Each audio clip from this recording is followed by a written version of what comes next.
Tapi ingat, satu kali. Amin kok? Satu kali. Jangan bilang, sudah tidak usah siap. Kok itu hari saya sepi doa, Ferry kembali. Jadi biar kita pis tengah 5 juga nanti Ferry kembali. Tidak begitu. Tuhan kasih satu kali.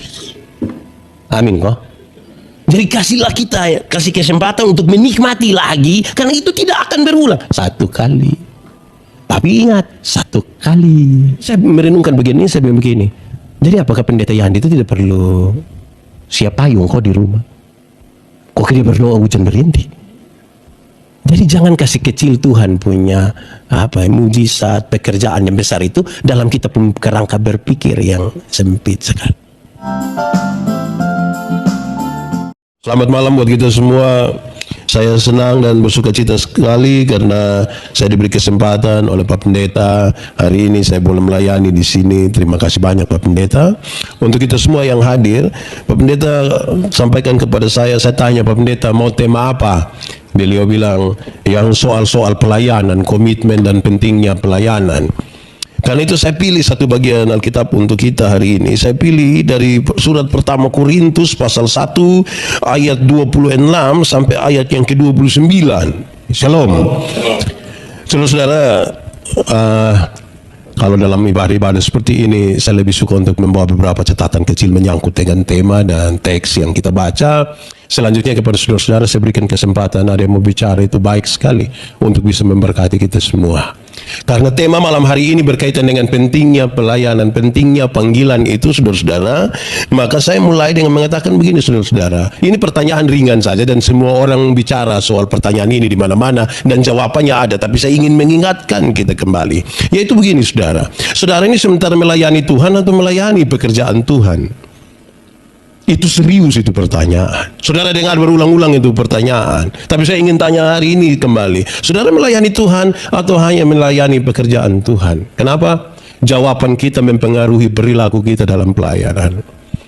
Kalau kita hanya sekedar melayani pekerjaan Tuhan, kita pun jadwal terlalu padat. Banyak sekali, ada di semua tempat dan orang-orang bilang, wah itu hebat betul itu. Tidak salah juga. Pekerjaan banyak toh. Tapi saudara, tanpa sadar nanti kita mengabdi pada pekerjaan.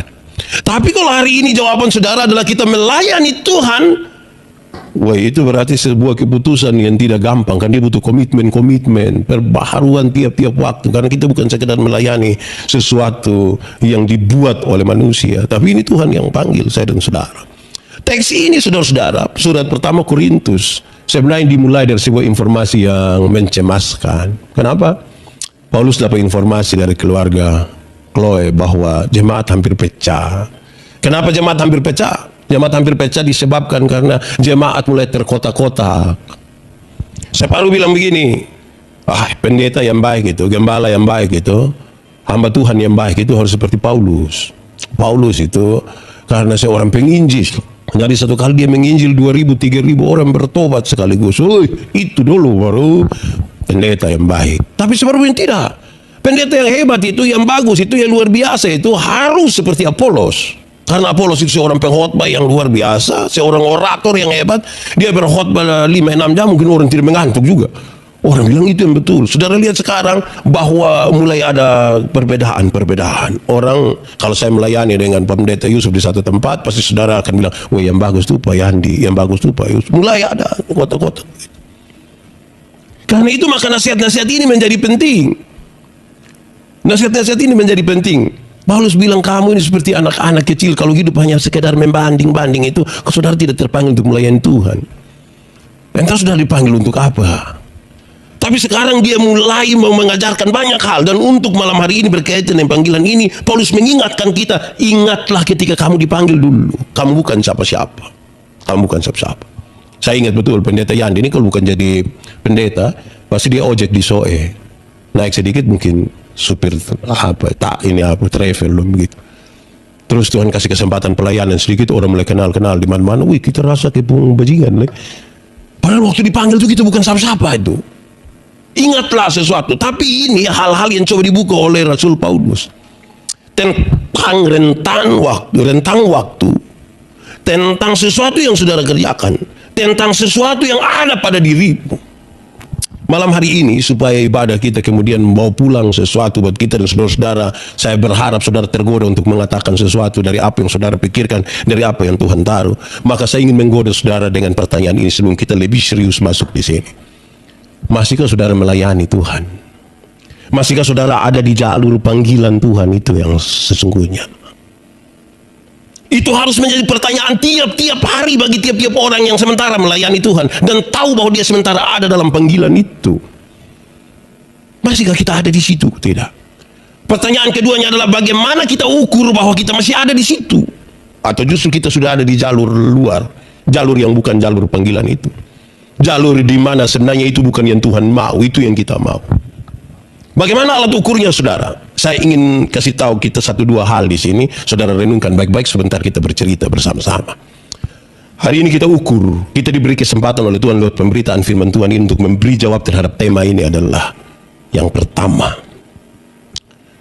Kalau Tuhan panggil seseorang, pasti Tuhan punya tujuan tertentu. Amin.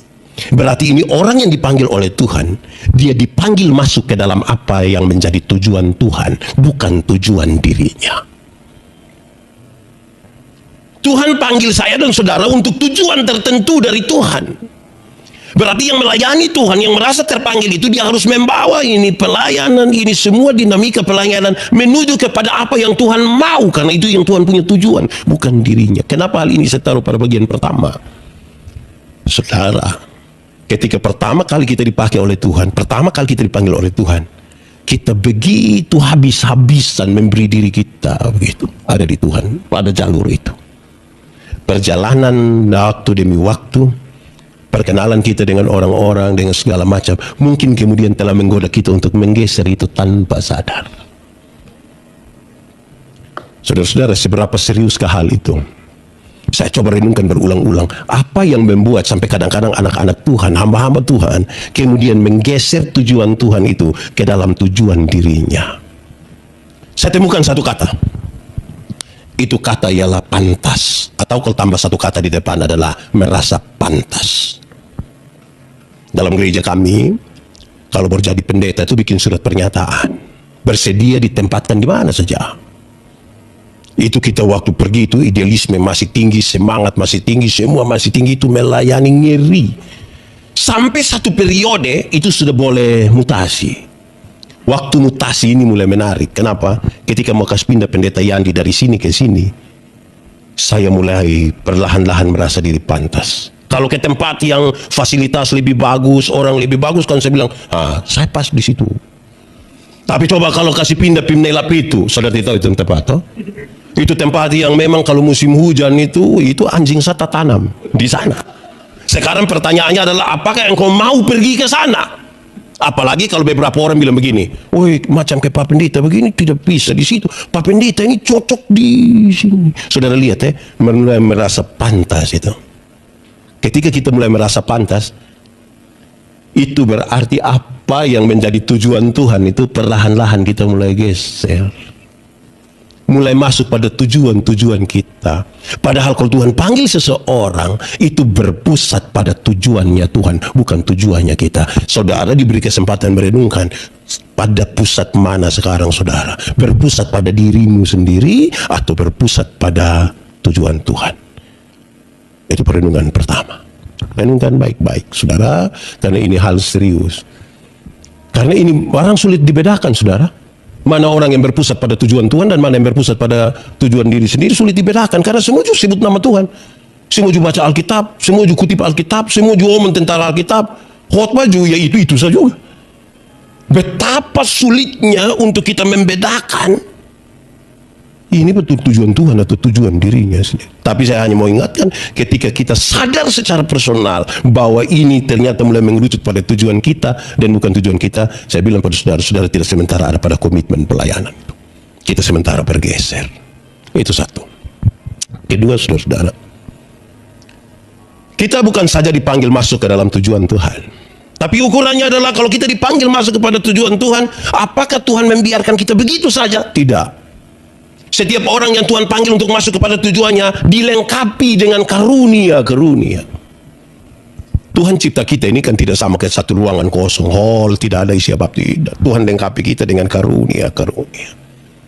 Secara singkat saya ingin menggambarkan bahwa dalam Alkitab, dia coba membedakan karunia-karunia itu dalam dua bagian. Satu karunia-karunia motivasi, dan satu karunia-karunia manifestasi. Yang motivasi itu ya berkhotbah, menyanyi, pastoral, begitu ya, mengajar, itu yang motivasi. Yang kedua karunia-karunia manifestasi, itu kayak yang kita sebut, orang bisa buat tanda-tanda heran. Dia jam orang sembuh, di tenda begini, lampu menyala, itu. Padahal lihat tenda sini listrik punya, begitu ya. Begitu itu. Pertanyaannya adalah, saudara, karunia manakah yang lebih penting? Jawabannya dua. Yang pertama, baik karunia manifestasi atau karunia motivasi, tidak ada satu lebih hebat dari yang lain. Dua-dua sama. Tapi coba sekarang saudara ukur. Apakah dalam pelayanan kita ini memang kita sadar betul-betul bahwa anak-anak yang bermain alat musik ini, mereka yang pimpin pujian ini, betul-betul merasa bahwa bersama-sama dengan pengkhotbah itu kita sama? Saya merasa tidak. Saya berkhotbah di banyak tempat dan perilaku terhadap saya itu biasa berbeda dengan yang main musik. Kalau makan daging ayam begitu, pendeta yang khotbah itu dia harus setekor itu. Kalau yang apalagi dia hanya pikul ini barang dong ini, dia kuah ayam itu pun hanya dipuk kaki sah. Karena seolah-olah kalau yang berkhotbah itu dia lebih, itu gizi itu yang paling bajingan tuh di dia sudah tuh. Akhirnya saudara-saudara, bukankah itu kemudian berpusat pada diri sendiri terus? Jadi ini alat-alat ukur, saudara. Saudara jangan kasih tahu saya, wih pak kami pun pelayan talau ngiri. Mau kasih takut siapa deh itu pelayan ngiri? Karena yang paling akan buat kita ngiri, kok tidak tuh masih di dalam jalur Tuhan, kok tidak. Itu jawaban pertama. Tidak ada karunia satu lebih dari yang lain. Supaya kita menghargai karunia-karunia. Dia bicara tentang tubuh, dia bilang begini, tuh kepala gereja itu Kristus dan kita adalah tubuh gereja. Anggota-anggota itu yang satu menjadi penting bagi yang lain. Mata karena dia mata, dia tidak lebih penting dari telinga. Kaki tidak lebih penting dari perut. Siapa yang malam-malam perut sakit mau buang air terus kaki bilang perut. Lu jangan marah, lu pi sendiri. Kan tidak bisa. Pisam sama. Nah itu di soal pertama. Tapi soal yang kedua, saudara-saudara, kalau kita belajar itu dari surat pertama Korintus pasal 13, di akhir dari pasal 12 dia kasih tahu, ketika orang sibuk bicara tentang karunia-karunia yang berbeda-beda itu, Paulus kemudian mengingatkan, tapi Paulus ingat, dia bilang ada karunia yang lebih utama lagi, yaitu apa? Kasih. Penjelasan di dalam pertama Korintus pasal 13 itu menarik sekali, saudara. Sekalipun saudara bisa bicara dalam bahasa roh dan bahasa malaikat sekalipun, tapi kalau kasih tidak ada padamu, engkau tidak ada arti. Sekalipun engkau memberi dirimu untuk dibakar, sekalipun, tapi kalau kasih tidak ada arti. Kasih menjadi catatan paling utama ketika kita membangun pelayanan, saudara. Kenapa? Karena banyak orang tidak melayani dengan kasih. Tidak banyak orang melayani dengan kasih. Saya pakai dua contoh ringan. Contoh pertama, saudara-saudara, saya kalau pelayan di mana-mana tuh kadang-kadang bertingkah juga.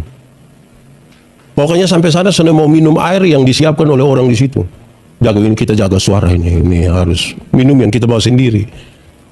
Itu soal itu tidak ada yang kasih. Yang kedua, saudara-saudara, dalam pelayanan atau dalam kehidupan tiap-tiap hari jemaat itu kita lihat, kadang-kadang orang memberi bukan karena kasih. Ada daging di kulkas, dia pikir tahu, mama nanti nggak ada daging di rumah, terlalu banyak, sabtu nanti dia busuk lah. Jadi ambil ini barang supaya jam busuk kau kasih bawa sepu rumah, mau bau na di lupu rumah, jangan di sepu rumah.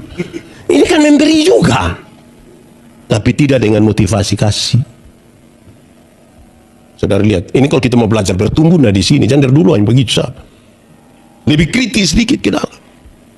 Kalau mau berilah begitu, berilah. Kadang-kadang saudara-saudara, kami ketika pelayanan ke banyak tempat, salah satunya yang viral beberapa waktu yang lalu itu Amnuban Timur. Saya tidak salah semua orang, saya tidak belajar untuk kesal, tapi saya berpikir begini, saudara. Bayangkan saudara, pergi kita bawa super mie, 10 dos, terus kita kasih orang, foto, terus muat di media, tulis indahnya berbagi. Wih, itu kelebe. Saya tidak bilang salah, saya tidak bilang salah. Motifnya yang serius untuk kita renungkan. Motivasinya itu. Supaya saudara lihat, ketika kepada kita diberi karunia, catatan seriusnya adalah apakah saudara menemukan apa yang Tuhan taruh di dalam hidup, dalam dirimu. Tuhan waktu panggil Musa bilang, saya ini tidak petah lidah, saya ini omong agak gagap itu. Saya tidak bisa. Kenapa Tuhan panggil saya? Tidak, lupi. Nah, kalau begitu Tuhan, jangan suruh saya pergi kalau engkau tidak menyertai aku. Hai, itu ada tongkat di situ, lu bawa, saya pergi. Saya akan menyertai, nanti saya berdiri di antara kamu. Pergi saja. Tuhan tidak pernah kasih. Persoalannya adalah, apakah kita menemukan sesuatu yang Tuhan taruh di dalam diri kita atau tidak? Banyak orang ikut pelayanan, tapi dia tidak menemukan apa yang Tuhan taruh dalam diri. Kakak, saya ikut, jangan suruh saya buat apa-apa tuh, saya ikut saya. Pokoknya saya ibadah itu, jangan suruh doa, berat. Biar saya lihat-lihat dulu, gitu. Itu bahaya itu. Itu dia, saya kira tidak lagi di jalur itu. Dia di jalur 40 mungkin itu dia. Dia mulai keluar sedikit di situ. Saya melayani dan banyak orang, terus beberapa tanya saya, Pak Pendeta, bisa alat musik apa? Saya tidak bisa. Saya ini alat musik satu, saya itu pun juga hanya alat musik tiup. Ini apa? Saksofon. Livri. Bulan Agustus baru dia bunyi. Tapi supaya apa? Supaya saya tidak merasa diri inti. Supaya saya menghargai yang bermain. Karena betapa rumitnya. Suatu saat kami pelayanan di satu daerah di Amarasi Barat. Saya mau menunggu sampai dorong bongkar kembali ini. Kan panggung itu dorong bawa dari Kupang. Tidak besar. Saya lihat, biasa panggung kok besar-besar. Kenapa ini panggung kecil? Mungkin besar begini. Kami baru selesai bongkar itu, bukan kami, dorang. Saya kan hanya menonton. Dom baru selesai bongkar itu jam 3 pagi. Kami habis setengah 10 malam, dom baru selesai bongkar jam 3 pagi.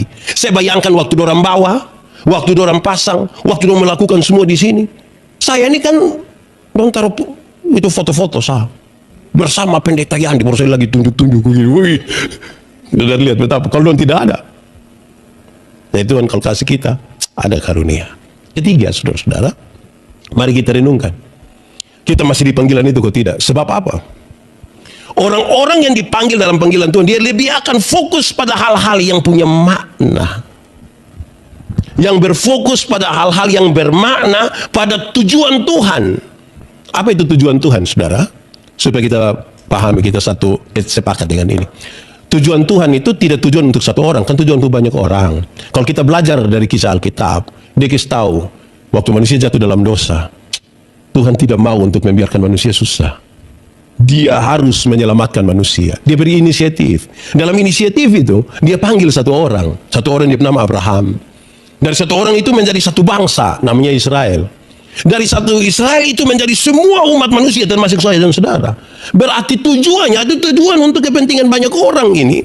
Sehingga orang-orang yang dipakai oleh Tuhan adalah orang-orang yang berpikir dan mengerjakan hal-hal yang bermakna bagi banyak orang. Bukan bagi dirinya sendiri. Untuk kepentingan banyak orang. Kepentingan banyak orang. Kadang-kadang dia punya kepentingan untuk banyak orang itu tidak dihargai. Kadang-kadang tidak dihargai. Tadi saya berbagi kisah kecil dengan Pak Pendeta. Saya kasih tahu, saya kan berurusan dengan teman-teman kaum apa itu yang cacat dong itu, disabilitas. Kemarin ketika ada orang titip dong pemberkat, kalau saya antar, saya biasa bawa anak-anak, bawa ibu, saya bawa mobil sendiri, terus kami janji jam 8. Pas sampai begitu, kita ke kelompok yang mereka yang buta. Sampai di sana pas kami duduk-duduk, masih bercerita sedikit karena saya mau data 1-2 orang yang akan dikasih nikah, kandung tinggal sama-sama tapi belum nikah. Pas begitu tiba-tiba ada satu yang begini, Bapak Pendeta, kita bisa mulai kok tidak? Ya saya lihat, saya puisi, saya lihat, yang mana itu? Padahal dia kan, ya kita tidak bisa salah dia. Kita ini hanya mau memberi diri untuk melayani. Sampai sana orang bilang, mulai kok tidak?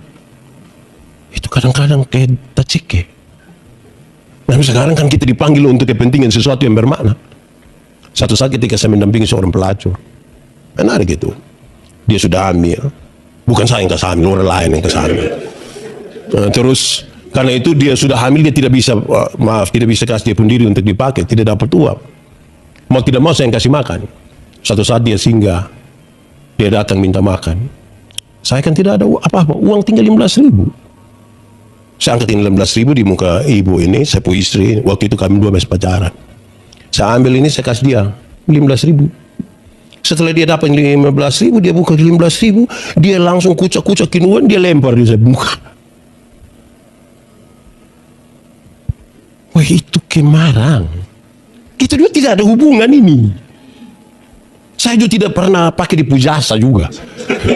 Penipuan dia siapa sesungguhnya, saudara. Jadi kadang-kadang kita rela untuk mengerjakan sesuatu bagi banyak orang, saudara-saudara, belum tentu juga diterima. Persoalannya adalah saudara masih mau tetap di jalan itu atau tidak. Saya ingat ketika gereja kami, sinode kami bikin itu rumah singgah di Pasar Nekoten untuk kebutuhan anak-anak yang di pasar-pasar. Berbagi cerita dengan teman pendeta yang mengurus di situ, menarik. Kan siap makan, ajar bahasa Inggris, matematika, segala macam. Ini ada dong, mantap. Dorang datang begini, lihat makanan, kalau hanya itu, hanya ini sekolah. Ini gratis ini. Hanya ini. Itu kayak memang mau urut dada juga salah. Tapi saudara bisa bayangkan. Jadi saudara jangan pikir kalau ketika saudara aktif sekarang, itu kita betul-betul lagi di jalan Tuhan. Belum tahu. Jangan sampai kita hanya sekedar aktivis pelayanan, tapi tanpa jalur sesungguhnya. Itu ketiga.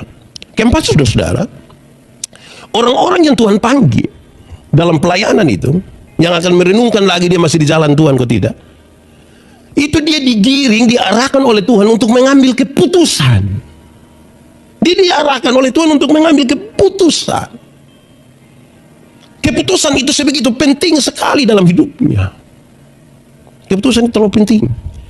Karena tanpa keputusan itu, kan ini endingnya nanti di poin terakhir, saudara. Kenapa keputusan itu penting? Karena keputusan itu yang menolong kita datang dengan segenap hati atau tidak. Saya ulangi untuk memberikan informasi. Saya kira saudara sudah tahu, tapi saya ingin sampaikan. Itu seorang manusia ambil keputusan antara 300 sampai 1.500 kali. Bangun tidur, mau langsung turun dari tempat tidur atau kan dingin jadi tarik tambah kain panas, itu keputusan. Bangun tidur, mau berdoa dulu atau foto, itu juga keputusan. Itu semua berkonsekuensi ke masa depan. Orang-orang yang Tuhan pakai, yang Tuhan panggil, dia seolah-olah diarahkan oleh Tuhan. Engkau harus ambil keputusan. Engkau mau melayani atau tidak? Engkau mau datang tepat waktu atau tidak? Engkau mau atau tidak? Kenapa? Karena kepala kita selalu diberi pilihan-pilihan. Ada beberapa orang rajin ke gereja. Terus saya tanya, wih, Bapak rajin oh? Dia bilang, mau son rajin ke mana?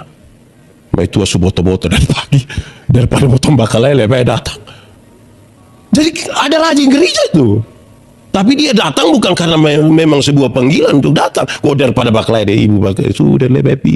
Itu dia hanya tunggu kapan pulang. Ada beberapa orang bilang begini, Pak Pendeta senebet datang. Tadi mam tua su telepon, su telepon berkota sentini lama-lama potong celaka di jalan. Jadi saudara lihat bahwa kita sementara ada dalam sebuah pelayanan, beraktivitas pelayanan, tapi tanpa keputusan, abu-abu sekali. Saya ingin bilang kepada saudara bahwa orang yang paling banyak celaka itu adalah mereka yang bukan buta. Di Kupang ini saudara lihat kalau orang buta itu, kalau dia jalan, sekali dia taruh di pun tongkat, dia langgar jalan, itu dia langgar sah. Kita yang pusing dengan pipi, dia lulus. Tapi coba yang pura-pura buta. Dia mau langgar, kok tidak langgar, kok baru itu motor datang, lama-lama dia akan tabrak. Keputusan menjadi penting untuk itu. Itu keempat tolong. Kelima, kalau kita mau ukur kita masih ada di dalam ini panggilan Tuhan kok tidak, masih jalur Tuhan kok tidak, saya ingin sampaikan kepada saudara bahwa dia akan mengalami bahwa apa yang Tuhan kerjakan itu melalui banyak cara, bukan satu cara. Orang yang ada pada panggilan Tuhan itu, dia tidak membatasi dirinya untuk menikmati karunia-karunia dan pekerjaan-pekerjaan Tuhan melalui banyak sekali cara. Saya bicara kepada banyak orang berulang-ulang, saudara, bahwa dalam pelayanan tidak ada yang bernama pengalaman, tidak ada. selalu baru, selalu baru, selalu baru. Pada waktu kita mengandalkan pengalaman kita, kita sudah sementara tidak melayani Tuhan. Kita sementara melayani diri sendiri. Kalau kamu bikin acara undang Pak Pendeta Yandi Sadia biasa, itu kata biasa itu yang sudah bikin kita tidak lagi melayani Tuhan. Panggil saja beliau ini kalau main, itu kita sudah tidak lagi melayani Tuhan. Panggil saja kakak Nona itu yang MCW, dia suara terlalu mantap. Kita sudah bukan melayani Tuhan. Karena Tuhan itu selalu kasih yang baru, bukan yang lama. Supaya kita tiap-tiap waktu itu, wow betul Tuhan itu luar biasa. Sehingga ketika ada kesempatan hari ini, kita maksimalkan itu kesempatan. Karena besok pengalamannya baru. Besok baru. Kami bercerita dan beberapa orang tentang mujizat-mujizat yang kita alami dalam pelayanan. Terus saya bilang satu kisah kecil, saya bilang, saya ingat ketika saya masih melayani di Alor, saya rindu ini ibu pendeta ini. Kami dua belum menikah waktu itu. Saya rindu ketemu ibu ini. Tapi bagaimana ini? Kapal feri itu baru akan keluar dari Alor jam 12 siang. Saya pelayanan di Ilawe itu habis sekitar jam 10 pagi. Oke, tapi saya bilang, Tuhan, saya mau pergi ketemu itu perempuan. Habis pelayanan saya ambil air, taruh di satu botol, terus saya pegang pisang satu sisir, jalan. Dari Ilawe ke jembatan itu hitam itu tidak terlalu jauh, 29 kilo. Jalan kaki. Kapal jam 12. Saya jalan-jalan sampai Pantai Daerah, ada mobil satu dari belakang. Woi, adik, mau pergi mana? Di jembatan hitam. Naik. Saya senang sudah, naik. Saya sampai di jembatan hitam 12:30. Lebih sedikit. Saya mandi di gereja itu, saya ganti pakaian. Pak Pendeta, Ibu Pendeta tanya, Yandi, mau pergi mana? Pergi Kupang. Pakai apa? Ferry. Lupa ferry, dia tunggu dulu. Pokoknya beta pi, suruh minta tolong koster antar beta sampai Dermaga. Sana Pak Bepi. Sampai sana, kita pas sampai. Itu ferry sudah di Tanjung 9, sedikit lagi masuk Pura. Beta berdiri di pinggir dermaga, Tuhan nih. Lihat-liatin ferry terus kembali. Sampai di pintu gerbang mau keluar. Entah ini sengaja atau tidak sengaja, beta dengar percakapan dari dorang lewat itu apa lagi yang besar-besar itu. Hati ke apa itu. Ini polisi marah-marah. Pokoknya petugas itu marah-marah. Kenapa kamu tidak teliti? Jadi suruh pulang kembali. Ternyata ada alat satu dari Wetar yang harusnya dibawa ke Kupang, dan ternyata itu alat belum naik. Keputusan mereka adalah ferry itu harus kembali ke Alor, ke Dermaga, untuk ambil itu alat. Pas sampai dong buka itu tempat, saya juga masuk dengan alat. Sampailah saya di Kupang. Terus saya koma di situ, saya tambah ini kalimat. Tapi ingat, 1 kali. Amin kok? 1 kali. Jangan bilang, sudah tidak usah siap. Kok itu hari saya sepi doa, ferry kembali. Jadi biar kita pi 4:30 juga nanti ferry kembali. Tidak begitu. Tuhan kasih 1 kali. Amin kok? Jadi kasihlah kita, kasih kesempatan untuk menikmati lagi, karena itu tidak akan berulang. 1 kali. Ketika saya di Alor, saya singgah di satu pelayan rumah, Ibu Pendeta Ina, almarhum dia. Kami duduk-duduk bercerita makan. Aduh, hujan lebat. Jam 9 malam, dia bilang, kakak ini bagaimana? Sudah saya berdoa. Saya berdoa. 5 menit kemudian, hujan berhenti. Saya turun. Pergi ke Kalabahi, besok saya pulang, dia bilang begini. Wih, kakak, bisa tadi malam berdoa hujan berhenti?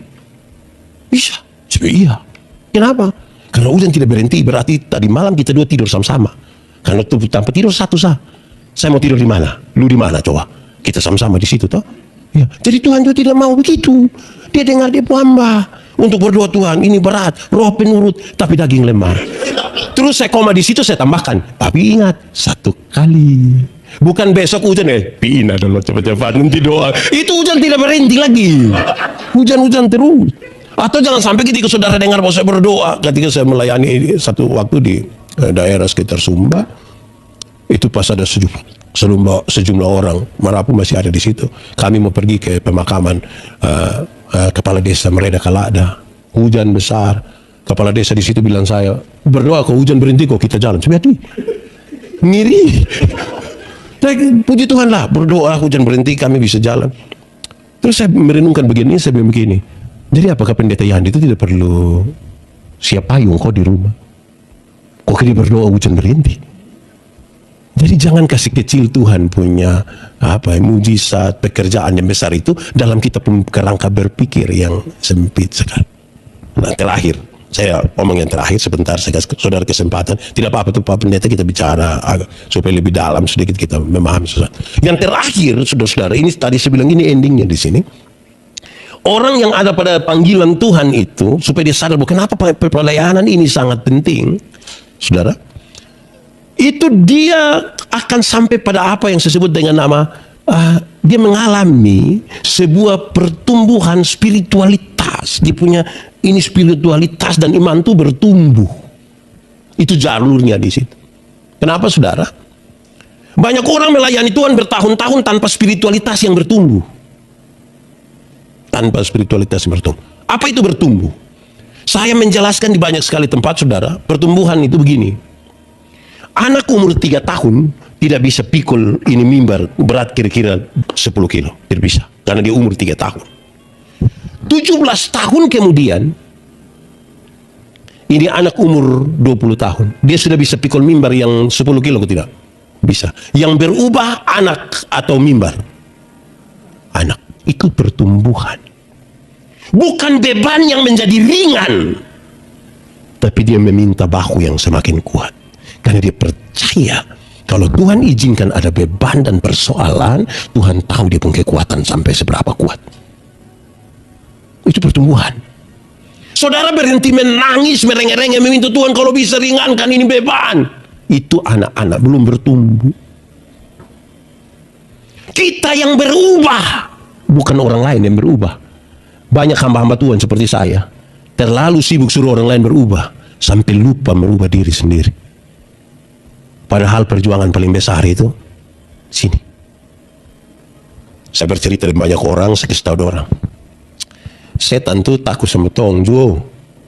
Kalau tong satu kali berdoa itu setan bangun lari. Mungkin baru dengar kita pun suara setan langsung lari. Tapi itu setan yang dari luar. Jarang sekali ada hamba-hamba Tuhan datang bilang, Pak Pendeta tolong berdoa kau usir buang setan kepala batu di sepuluh. Itu tidak ada. Dan kita sibuk dengan orang lain pun setan di luar, setan di dalam kita tuh kita kasih tinggal dia semakin besar, semakin besar. Kedewasaan tuh ada 3 saudara. Pertama, dewasa biologis. Dewasa biologis itu hari kita pemberat badan hanya 37, sekarang sudah 73. Itu dewasa biologis. Waktu itu pakai celana nomor 27 tidak ada masalah karena perut teratas atau sekarang ke perut ada 3, satu di sini, satu lagi. Itu dewasa biologis, siapapun bisa begitu. Makan tidur, cocok gumuk. Apalagi corona begini, ini kita di rumah makan terus begini. Wih, itu lama-lama ini kancing dong jaga jarak dengan ini barang semua ini. Itu baru dewasa biologis. Kedua, dewasa psikologi. Dewasa psikologi tidak tergantung umur dan berat badan. Umur 40 tahun mau tukang tersinggung, sedikit-sedikit tersinggung, sedikit-sedikit tersinggung, sedikit-sedikit tersinggung, tersinggung kok sedikit-sedikit. Orang baru lihat dia, lu lihat apa? Hai, ini badan saya yang besar, sesungguhnya dia masih. Nah yang ketiga, ketika dia punya kedewasaan spiritualitas dan kedewasaan iman itu yang menarik saudara. Kenapa? Spiritualitas itu gerakan dari dalam keluar, bukan dari luar ke dalam. Banyak orang melayani karena gerakan dari luar ke dalam, bukan karena dari sini keluar. Ini dia hidup, dia melayani dari cara pandang orang terhadap dirinya. Saudara-saudara, saya aktif lagi di Facebook ini kira-kira 3 minggu atau 1 bulan lalu. Belum lama lagi. Dulu saya lebih memilih diam. Terus saya bikin semacam penelitian kecil-kecil. Ini ringan-ringan, saya tidak berat om penelitian itu sama kayak geng-geng. Pokoknya ini saya mau coba-coba, saya cek. Saudara, di 1-2 minggu terakhir ini saya suka tulis semoga bermanfaat. Ada informasi-informasi Alkitab yang apa tuh saya rindu untuk orang baca. Saudara, itu yang like berapa? Top 80. Top itu 80. Tapi coba kalau taruh foto. taruh di pemuka ini. Itu supaya edit itu. 400 itu sedikit. Lebih itu. Jadi rupa-rupanya saudara-saudara, banyak orang akan lebih suka untuk kasih tunjuk dia pemuka daripada hal-hal yang penting untuk orang lain baca dan mengerti. Sehingga kalau ada yang dia mencoba gabung dua-dua, dia pu foto baru ayat Alkitab di belakang, di bawah. Ya kita juga pusingin, kira-kira kita like yang ayat Alkitab kok like dia, kita juga pusing lah di situ. Tapi itu kemudian menolong saya saudara untuk sadar bahwa masih banyak kita punya spirit yang bermasalah. Semua yang kita kerjakan itu butuh pengakuan dari luar, itu spiritnya bermasalah. Orang yang ada pada jalur panggilan Tuhan itu spiritualitas itu bergerak dari sini ke sana. Saya bikin status saudara mau like kok tidak penting. Saudara setuju kok tidak penting, karena saya mempertanggungjawabkan itu kepada Tuhan Allah. Saya tidak akan sibuk dengan butuh pembelaan dari siapapun. Dan saya dapat baca ini, saya dapat tahu ini, lebih baik saya bagi kok. Yang itu yang like dong juga itu sah. Tidak apa-apa, saya juga terhibur. Tapi minimal saudara, ini serius. Spiritualitas yang bertumbuh itu membuat kita yang berubah. Kalau saudara berdoa dalam spiritualitas yang dewasa, saudara akan berdoa begitu rupa sampai menemukan apa yang Tuhan mau, bukan apa yang saudara mau. Ketika saudara doa, saudara puasa, doa dan puasa itu merubah dirimu dan bukan merubah Tuhan Allah. Masih banyak orang ini kan berguna Tuhan nih. Saya berdoa sampai berhenti toh. Karena kita lagi berusaha untuk menemukan apa yang kita mau, bukan apa yang Tuhan mau. Padahal doa yang sesungguhnya dalam kedewasaan itu adalah membiarkan seluruh pikiran kita, membiarkan seluruh perasaan kita Tuhan kuasai. Membiarkan pikiran dan perasaan itu Tuhan kuasai. Saudara lihat sekarang, kalau orang membiarkan seluruh pikiran perasaannya Tuhan kuasai, hidupnya berkenan kepada Tuhan kok tidak? Tapi kalau orang tiap hari punya jam doa yang ngeri, dari pagi sampai malam dia hanya berdoa sah, tapi tidak membiarkan seluruh pikiran perasaannya Tuhan kuasai, hidupnya berkenan kepada Tuhan atau tidak? Saudara lihat, kedewasaan spiritualitas merubah kita. Kadang-kadang perubahan itu begitu perubahan itu begitu pelan, sampai kita sendiri tidak rasa. Orang lain yang bilang begini, wih, kakak su berubah. Itu lah, betul. Karena itu saya kasih tanda hati-hati. Jangan terlalu percaya kalau ada yang tak kuju datang dari kakak. Setahu kosong belum, besok bertobat. Besok bisa gila ulang. Saudara. Tidak semua orang pun pengalaman rohani itu seperti Paulus. Yang Tuhan pegang, tidak. Dia ikuti ini perjalanan tidak. Ini memang persoalannya ada pada saya. Saya berkhotbah tentang pakailah seluruh perlengkapan senjata Allah. Ketika bicara tentang perisai, saya menjelaskan sedikit tentang perisai, terus saya bilang begini, supaya semua tuduhan yang datang kepadamu menjadi palsu. Terus saya tanya orang-orang yang mendengar itu khotbah, saya bilang begini, pernah rasa orang omong kita? Iya. Enak atau tidak enak? Tidak enak. Mau cek ke dia toh? Iya. Lalu karena saudara tahu bahwa yang dia omong itu tidak benar, lantas saudara berusaha untuk klarifikasi itu di Facebook, bikin status. Kalau tidak tahu tentang saya, jangan omong ke tahu-tahu, karena setan paling suka orang yang tidak tahu apa-apa tapi bikin ke tahu-tahu. Terus saudara puas dengan itu? Itu bermasalah, saudara. Ada hal yang tidak perlu saudara jelaskan. Ada hal yang tidak perlu saudara jelaskan. Apalagi di media sosial. Karena kadang-kadang penuh dengan penipuan. Orang bisa tulis hahaha, padahal dia tidak tertawa. Kita juga pusing dan dibu hahaha. Nah saudara lihat, ini dia alat ukur 6. Saudara malam pulang dari sini, saudara renungkan, saya masih ada di ini jalur kok tidak? Satu, tujuan Tuhan, bukan kita pun tujuan. Kadang-kadang kita bikin karena kita merasa pantas, kita kira kita pun tujuan itu tujuan Tuhan. Yang kedua, Tuhan tidak pernah kasih kita kosong. Ada karunia-karunia.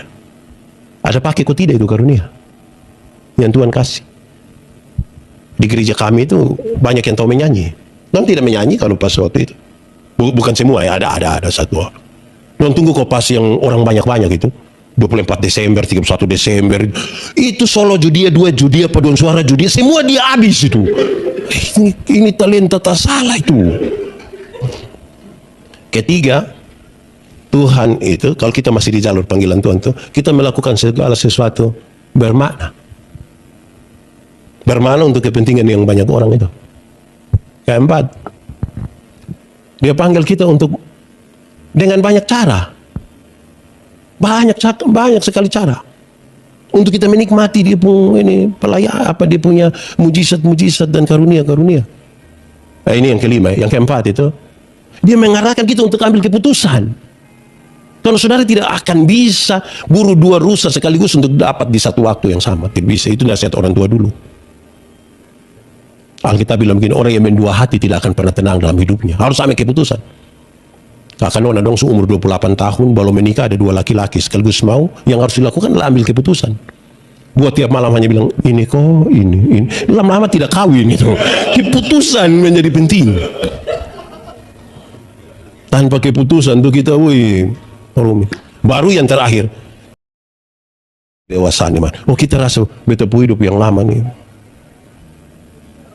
Salah ini. Beta begini, begitu Itu ukurannya begitu. Jadi ya, tapi ukur kita, saya jangan ukur orang lain. Nanti orang lain itu dan dia pun. Kadang-kadang beta berkhotbah habis orang pendeta khotbah tadi pas. Coba biar pas dia sampai, pas dan dia. Soalnya pas yang kakak kok. Soalnya itu khotbah sampai beta di sini sedikit dia nih. Itu memang sudah lalu itu. Nah, saudara-saudara, memang urusan dan diri ini urusan yang serius. Oh, baru kita bisa tahu. Karena yang bisa tahu itu besok malam itu Sapu Istri akan pimpin satu ibadah dengan tema yang menarik. Hanya Tuhan yang menilai hati. Orang kan melihat dari apa yang kelihatan toh, tapi Tuhan menyelidiki hati. Dia tahu siapa kita. Satu saat saya berkhotbah, dalam pas mau khotbah itu mau masuk dalam itu ibadah, dong ada batas ibu dengan bawa omong soal boleh ke tidak yang ibu-ibu yang nona-nona pakai pakaian yang mini-mini masuk gereja. Separuh bilang boleh. Dong pun jawaban bilang, karena Tuhan melihat hati. Saya diam-diam saja. Pas berkhotbah baru bilang, besok masuk gereja tidak boleh pakai pakaian mini. Kenapa? Memang Tuhan melihat hati. Tapi kami pendeta ini bukan melihat hati, kami melihat pakaian. Tuhan melihat hati bukan lihat pakaian, tapi saya pendeta ini lihat pakaian bukan lihat hati. Lu kira lu sendiri dan Tuhan. Kalau kamu pakai pakaian mini-mini, saya di sini saya pikiran. Lihat jus salah, tidak lihat jus salah juga. Jadi akhirnya kita butuh sesuatu yang serius begitu untuk menilai dan penilaian bagi diri kita. Beta kepingin koma sedikit di sini. Beta rindu saudara-saudara berbagi sedikit. Memang Pak Pendeta ada bilang, Pak Pendeta pun pengalaman kecil tuh bercerita sedikit. Oh, beta kasih kesempatan saudara-saudara bicara dulu, nanti habis itu beta berbicara. Saudara-saudara, panggilan Tuhan tuh, saudara-saudara, memang dia bilang kuk yang kupasang itu enak. Enak apa? Berat. Karena pada saat yang sama kepada kita diberikan kesempatan untuk berjuang melawan diri sendiri. Silakan, mau ada yang bicara duluan, silakan, saya kasih kesempatan. Biarlah kita bisa saling memberkati satu dengan lain. Toh, saya belajar dari saudara-saudara, saudara-saudara belajar dari saya. Kita saling mengisi, itu hal yang penting.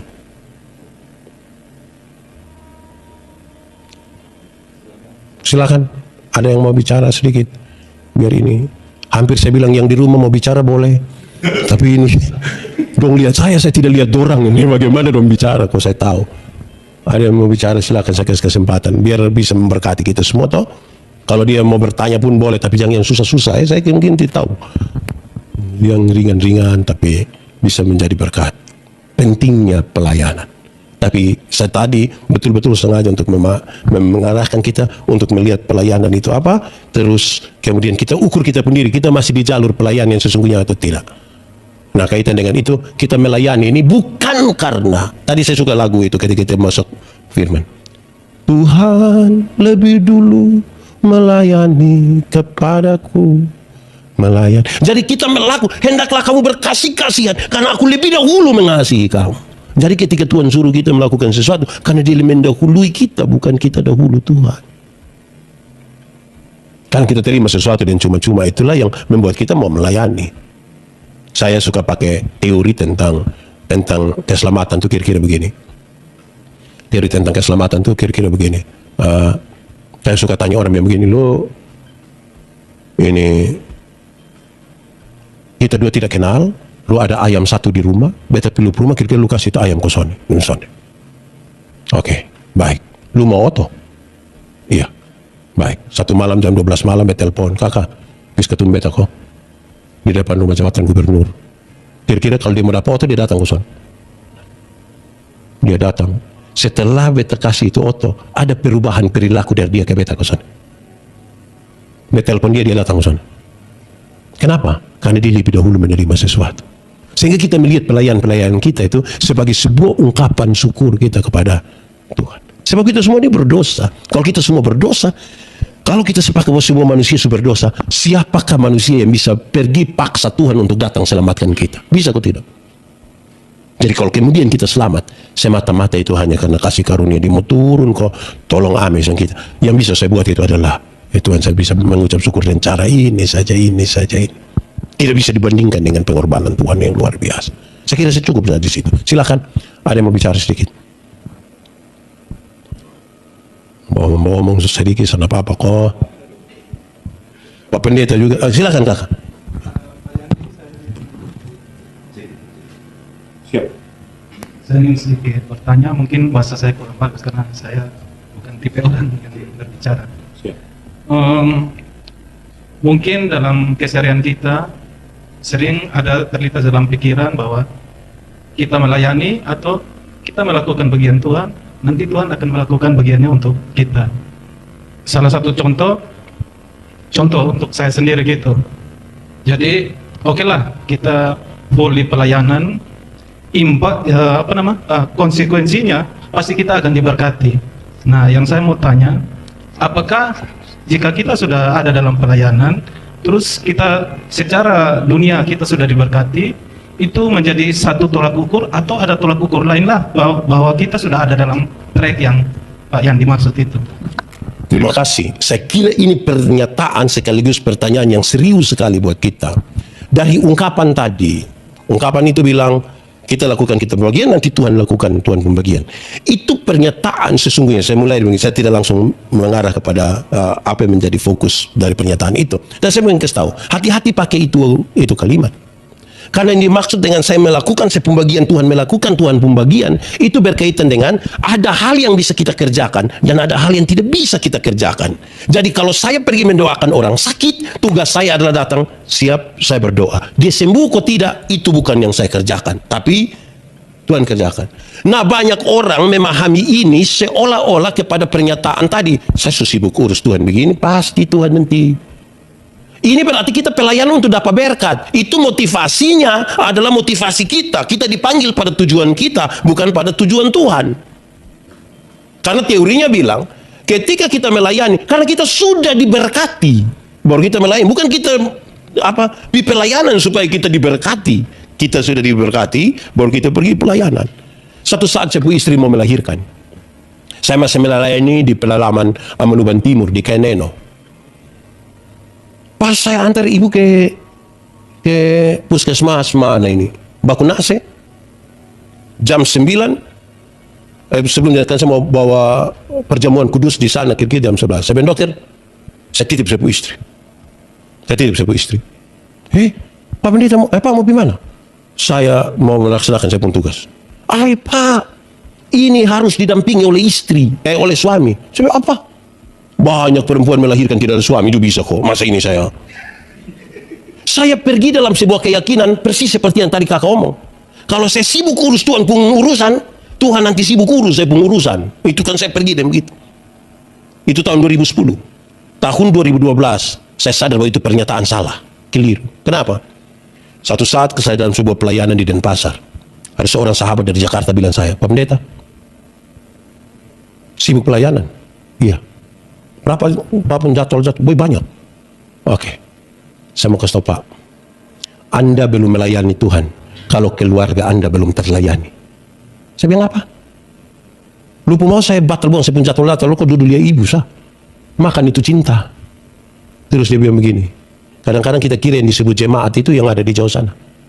Sampai kita lupa kalau istri juga jemaat, anak juga jemaat. Banyak orang melayani dari Rejua ke Yerusalem. Bukan Yerusalem, Yudea, Samaria, baru ke Rejua, dan ke ujung-ujung bumi. Saya sadar sekarang, saya tanya dia, lalu apa yang harus saya buat? Pak harus segera buat jadwal. Pak harus segera periksa mana penting, mana tidak penting. Pak harus tahu quality time dengan orang itu seperti apa. Bukan berapa jam Pak dengan orang, tapi apa yang Pak lakukan selama 5 menit sama dengan orang. Nanti Pak lihat kenapa kalau Pak makin tinggi tidak dong ikut, Pak hanya tinggal menunggu waktu jatuhnya. Saya pulang, saya cuci pakaian, saya begini cuci pakaian ini, nyeri, saya pel rumah.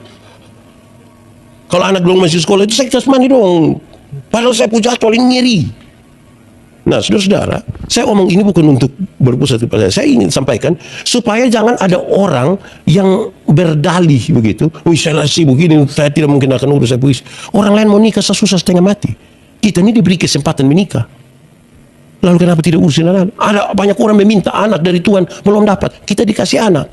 Lantas kita abaikan itu hanya karena sibuk mau pelayanan. Itu dulu. Sekarang bagaimana memberi jawab terhadap apa yang beliau sampaikan. Ketika kita sudah diberkati dan berkat-berkat jasmani, apakah itu sudah yang dimaksudkan? Saya kira tidak. Kita tidak sementara membangun sebuah teologi sukses.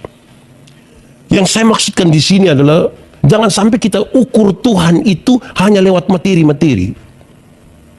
Jadi akhirnya kalau ini orang dia gereja-gereja kok dia punya umat, dia salah. Tuhan punya umat yang percaya kepada dia baru 10 bosan ini belum bertumbuh ini. Kamu kasih berapa ini? 7.000. Aduh, bosan-bosan doa dan puasa dulu. Ini. Bisa begitu. Karena ukuran-ukuran itu ukuran manusiawi. Kalau kita baca teks tadi serius sekali. Ini memang kepada kita tuh Tuhan percayakan ada yang 1 talenta, ada yang 2 talenta, ada yang 5 talenta. Pengembangan kita seperti apa? Ukuran kita jangan ukuran kekayaan. Kalau ukuran jasmania, kita sukalah dari orang yang tidak menyembah Tuhan. Kenapa? Saya suka berkhotbah di mana-mana. Saya bilang, kalau hanya ukur Tuhan lewat kesehatan, banyak orang yang tidak kenal Tuhan lebih sehat dari kita. Yang tukang minum sopi itu minum dari 3 hari lalu sampai tadi pagi, istirahat sedikit, minum ulang dan tidak tahu sakit. Kita yang berduduk dekat AC pulang pilek. Jadi kalau ukur Tuhan hanya lewat itu kita sukalah itu. Jangan ukur Tuhan hanya lewat kekayaan.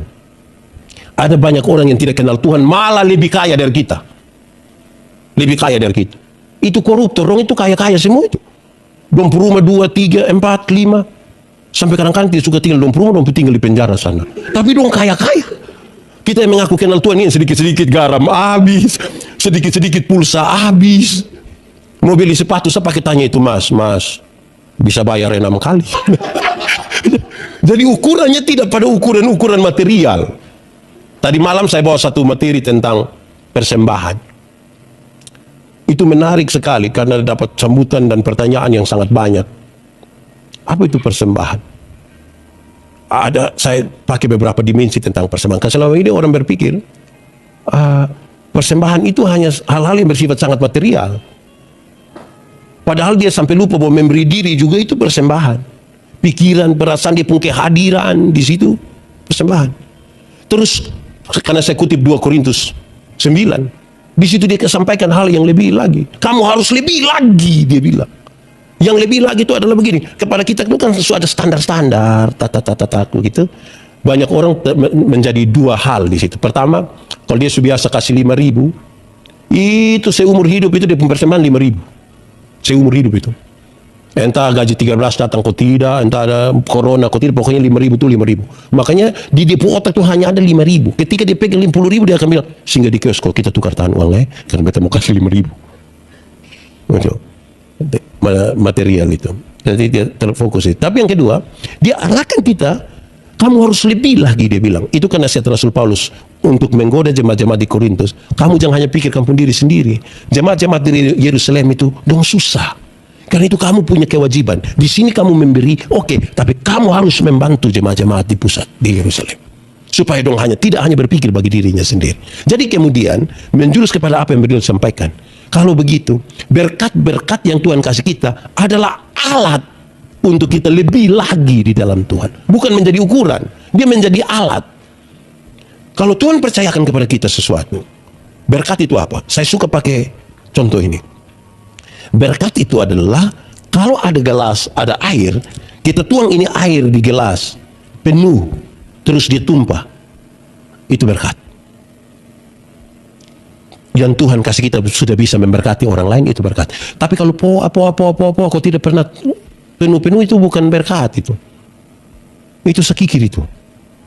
Nah, sekarang kita ada di mana? Kita ada di mana? Saya buat tafsiran kecil tentang Laut Mati dan Sungai Yordan. Dia bilang, kenapa di Laut Mati tidak ada kehidupan? Karena airnya tidak mengalir. Dia tersimpan di situ. Kadar garam menjadi sangat tinggi. Tidak ada satupun yang bisa hidup di situ. Kenapa di Sungai Yordan ada kehidupan? Karena airnya terus mengalir, terus mengalir. Kalau berkat-berkat yang Tuhan percayakan kepada kita, kemudian menjadi alat, mengalir terus. Ya Tuhan kasih kesempatan kepada kita, toh. Kalau kita pipa, kita itu dia punya selang. Ya ketika air mengalir ke sini, nah dia pun dinding-dinding selang, dong kan basa-basi, toh. Lain hal kalau kita sumbat ame selang di bawah begini, kita dapat sendiri, air sudah tidak akan turun lagi. Nah saya kira itu yang paling serius untuk kita menilai. Karena memang banyak orang persis seperti tadi kakak bilang. Dong kira kalau sudah berkati tadi jalan kaki, sekarang sudah oto. Padahal dia tidak berubah, yang berubah makin parah. Saya berkhotbah hari Minggu sebelum begini. Dulu kami ketika saya melayani di Alor itu kan jalan kaki. Sudah tidak ada air. Air hujan yang kita tadas selama 1 tahun. Tidak ada sumur, tidak ada leding, tidak ada kali apapun. Sungai itu tidak ada. Kami tada air hujan untuk pakai 1 tahun. Kalau tada dari rumah seng aman. Tapi kalau kita tada dari rumah rumput itu kita tidak butuh daun teh lagi. Langsung kuning. Terus saya harus jalan kaki. Ketika dulu masih jalan kaki, saya singgah semua jemaat rumah. Dong kenal baik-baik ini. Saya singgah, mama, minum dulu, saya minum dulu. Itu waktu jalan kaki. Tuhan kasih kesempatan ada motor, data ame motor di Kupang bawa pi Alor. Itu tidak singgah jemaat lain. Lewat hanya bilang pip, pip, pip, lewat. Dia sudah lihat ada perubahan di situ. Kalau ukuran materialnya yang kita pakai. Dulu masih jalan kaki, singgah-singgah. Sudah ada kendaraan, hanya bel. Tuhan bilang kalau begitu lu cukup di motor. Saya lu jalebi, lu ini dada kurang kuat untuk jadi lebih. Nah saudara lihat itu. Nah karena saya suka pakai contoh. Ketika Tuhan bilang beli 1/10, masih kecil itu kita aman. Tapi makin besar kita makin khawatir. Kalau 10.000 per puluhan hanya 1.000 tuh Tuhan kasih naik 100.000 per puluhan berapa? 10.000. Kasih kacang-kacang 10.000. Tuhan kasih naik 1 juta per puluhan berapa? 100. Masih kasih koin 1 lembar. Bila perlu pegang di ujung baru. Ketika Tuhan kasih naik 10 juta per bulan berapa? Berani kasih kok tidak? Mulai ragu-ragu. Angkat 1 juta di tangan kiri, 9 juta di tangan kanan, baru dilihat ulang-ulang begini. Lihat 2-3 kali terus dia begini. Tuhan juga mengerti ini gitu. Waktu kita bilang Tuhan juga mengerti itu, kita suka gagal tuh. Jadi jangan taruh ukuran materi di situ. Ukurannya adalah kalau Tuhan masih memberikan kesempatan pada kita hidup, berarti kita harus menjadi berkat. Saya baca Pak Runir untuk status kemarin dulu, dia tulis begini. Kalau Tuhan masih berikan kekuatan kepada kita, itu berarti Tuhan mau supaya kita menolong orang lain. Terima kasih, saya kira itu yang bisa saya sampaikan. Silakan, masih ada kok. Ada lagi bicara sedikit, boleh. Silakan Kakak Nona.